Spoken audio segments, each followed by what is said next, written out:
સુરેન્દ્રનગર જિલ્લાના લીંબડી તાલુકામાં ભાજપે જંગી બહુમતી સાથે મહત્વપૂર્ણ જીત નોંધાવી છે.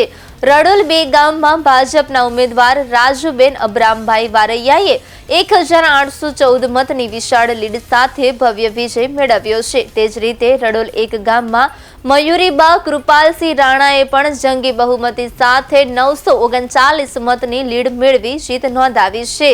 બંને બેઠકો પર ભાજપના ઉમેદવારોને મતદારોનો જોરદાર ટેકો મળ્યો છે. આ જીતને લઈને વિસ્તારમાં ભાજપ કાર્યકરોમાં ખુશી અને ઉજવણીનો માહોલ જોવા મળી રહ્યો છે. સ્થાનિક સ્તરે ભાજપની મજબૂત પકડ અને પ્રભાવ સ્પષ્ટ થયો છે. આ પરિણામો આગામી સમયમાં રાજકીય દિશા માટે મહત્વપૂર્ણ સંકેતો આપી રહ્યા છે.